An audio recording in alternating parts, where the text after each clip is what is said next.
Alors, deuxième vidéo pour une autre activité avec les élèves de 6e, dans la mesure où beaucoup d'élèves sont confinés à la maison, sont cas contact et confinés à la maison. Donc, petite vidéo sur la mesure. La première question qu'on peut se poser, c'est habituellement, quelle unité de longueur on utilise pour mesurer et avec quoi mesure-t-on?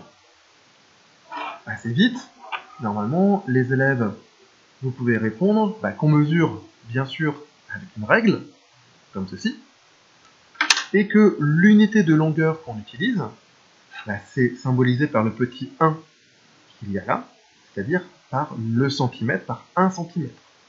Donc c'est l'unité de longueur de mesure qu'on utilise en France et dans plein d'autres pays, c'est effectivement le centimètre. On appelle ça le système métrique.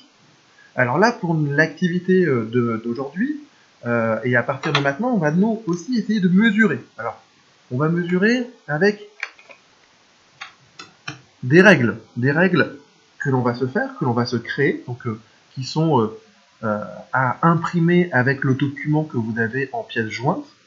On découpe la partie du haut, on découpe toutes les petites règles, donc ce sont des règles graduées, où je retrouve du coup ici une unité de longueur. Donc c'est une unité de longueur qui est différente des bandes d'unités qu'on avait utilisées précédemment. Donc c'est une nouvelle unité de longueur que j'utilise ici avec ces règles. Et donc du coup, voilà.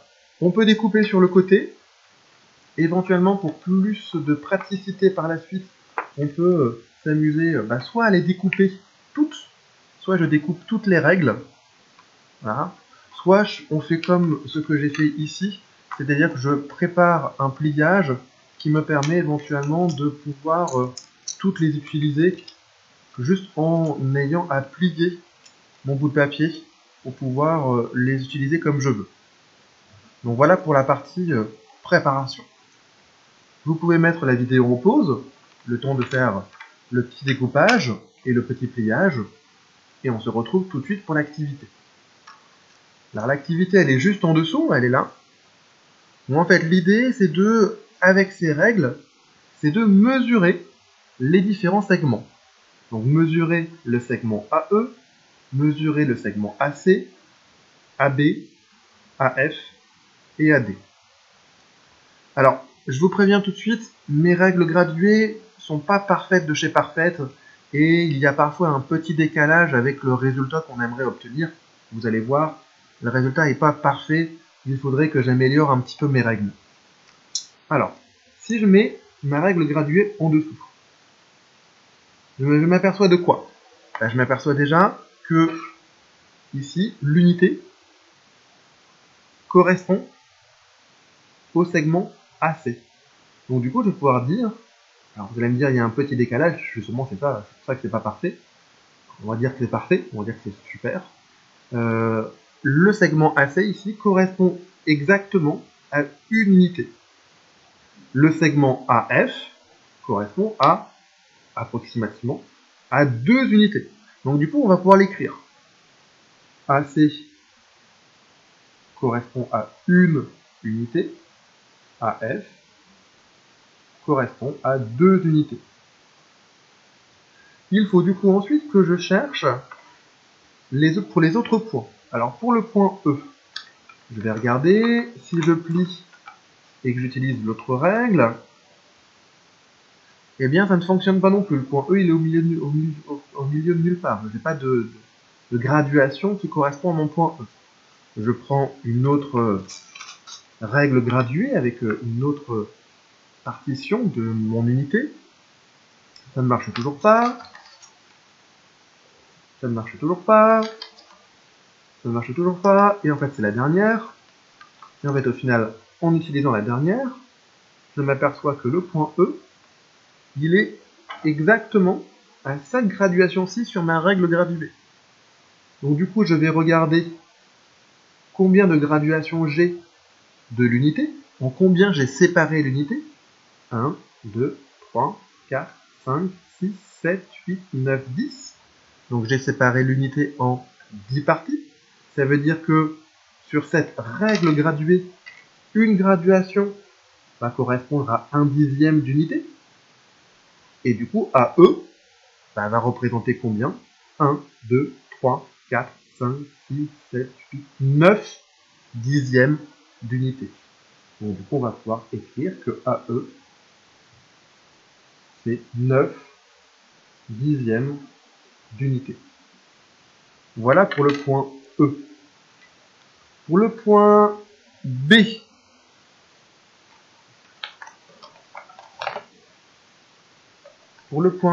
on va pouvoir utiliser, je reprends les règles, et pour le point B, je vais pouvoir utiliser, je crois que c'est la troisième règle. Et donc là, du coup, pour le point B, je m'aperçois qu'en plaçant la troisième règle, eh bien, le point B correspond à cette graduation-ci. De la même manière, je regarde, l'unité a été découpée en 4 parties. Donc ce sont des quarts ici. Donc là, une graduation représente un quart. Un quart, 2 quarts, 3 quarts, 4 quarts, 5 quarts, 6 quarts, 7 quarts. Donc AB représente une unité plus 3 quarts, ou alors en tout, 7 quarts en tout. Donc je peux écrire AB comme étant une unité plus 3 quarts d'unité, ou alors avec une seule fraction, 7 quarts d'unité. Je suis désolé, je n'écris pas très bien, on est un petit peu sur le côté. Vous, bien sûr, vous écrivez correctement sur votre feuille. Pour le point D qui est tout là-bas, le point D, on va avoir besoin de celle-ci. Et je vois qu'effectivement, le point D, je suis à 2 unités plus une graduation de celle-ci. Alors, il faut identifier quelle est la graduation ici. Mon unité est découpée en combien? Mon unité est découpée en 1, 2, 3, 4, 5, 6. Donc du coup, là, je vais avoir des sixièmes. Donc du coup, je vais avoir besoin de 2 unités plus 1 sixième pour la mesure de AB. Donc AB, ça va être 2 unités plus 1 sixième d'unité pour la mesure de AD. De la même manière que tout à l'heure, si je veux écrire ça sous la forme d'une seule fraction, il faut que je compte les sixièmes en tout. 1, 2, 3, 4, 5, 6. Évidemment, 6 sixièmes pour une unité. 7, 8, 9, 10, 11, 12, 13, 12 sixièmes d'unité. Donc de la même manière, on va pouvoir écrire 13 sixièmes d'unité. Donc voilà pour les mesures. On me demande ensuite de mesurer également BD. Donc là, du coup, je peux regarder. Et je crois que BD, on y arrivait. Je ne sais plus avec quoi on avait réussi avec la classe. Non, là non.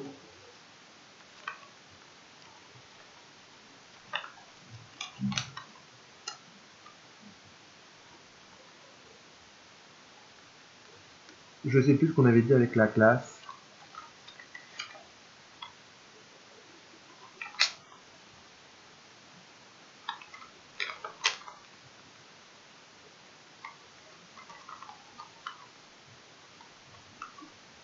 Et avec les dixièmes. Voilà, éventuellement, c'est approximativement 4 dixièmes d'unité, mais pour le coup, voilà. Effectivement, là, mes règles d'unité, il faudrait qu'elles soient mieux faites avec une mesure mieux faite pour qu'on puisse correctement mesurer le segment BD. Donc on va éviter la question de la mesure de BD pour aujourd'hui. Voilà pour le travail sur ces règles unités. Alors ensuite, on va pouvoir remarquer et coller le bilan suivant. Donc du coup, pour repérer les points sur la demi-droite d'origine A. Donc si ici, je veux repérer les points, pour savoir où ils sont. Où est-ce qu'ils sont placés tous ces points par rapport à la droite, à la demi-droite d'origine A? Eh bien, les mathématiciens peuvent utiliser cette histoire de nombre d'unités, de mesure, donc on repère avec un nombre.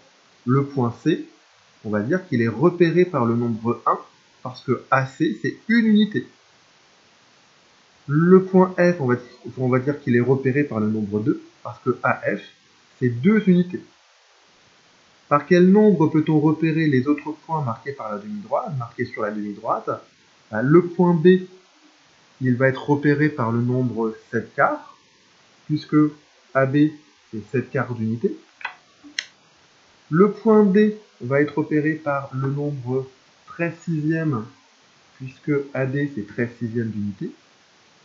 Le point E par 9 dixièmes d'unité, puisque AE, c'est 9 dixièmes d'unité. Et le point A, alors le point A, du coup, dans la mesure où le point A, c'est l'origine de la demi-droite, le point A va être repéré par le nombre 0. Le point A, il est au début de la demi-droite d'origine A. Mot de vocabulaire, ce nombre représente l'abscisse du point. Donc on va dire que l'abscisse du point C, c'est le nombre 1. Donc l'abscisse du point C, c'est le nombre qui permet de repérer le point sur la demi-droite. Donc c'est juste un mot de vocabulaire qui dit, ben voilà, l'abscisse du point C, c'est 1, l'abscisse du point F, c'est 2, l'abscisse du point E, c'est 9 dixièmes, l'abscisse du point D, c'est 13 sixièmes, l'abscisse du point D, c'est 7 quarts. Ça nous permet de repérer les différents points sur la demi-droite. Donc ça, c'est pour l'activité d'introduction avec les règles graduées. Je vais laisser les élèves sans correction de ma part, en tout cas sans correction par vidéo. Je vous mettrai la correction format papier. Je vais laisser les élèves faire les 2 exercices suivants. L'exercice des abscisses, où là on vous demande de faire la même chose, ici, et l'exercice de l'abscisse du milieu, où on vous demande de faire la même chose, d'utiliser les mêmes règles ici, pour trouver l'abscisse des différents points sur les demi-droites graduées. Donc je vous laisse faire ça. Pour la rentrée, vous aurez ce travail-là à faire. Pour la rentrée, vous aurez ce devoir maison avec un dessin mystère où il faudra, toujours en utilisant ces bancs d'unité, il va falloir placer les différents points sur les différentes demi-droites. Donc là, le point A, le point B, le point A et le point B, pardon, on les place sur la première demi-droite. Donc là, ici, quelque part, je vais placer le point A et le point B en connaissant leur abscisse. Sur la deuxième demi-droite, sur la demi-droite en dessous, je vais placer le point C et le point D quelque part en connaissant leurs abscisses.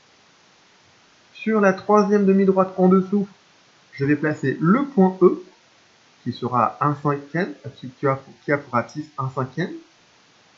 Sur la quatrième demi-droite, ici, je vais placer le point F et le point G, dont les abscisses sont là. Et ensuite, demi-droite 5, 6, 7, avec le point H, le point I, le point J en connaissant les abscisses. En ayant placé les différents points, ça formera un dessin qu'on pourra relier pour faire une figure, pour faire le dessin mystère. Voilà le travail des vacances. Je vous laisserai regarder ensuite la 3e vidéo, c'est le travail en géométrie. Le travail en géométrie, et je m'arrêterai là pour le travail en mathématiques. Ce sera déjà pas mal. Merci beaucoup.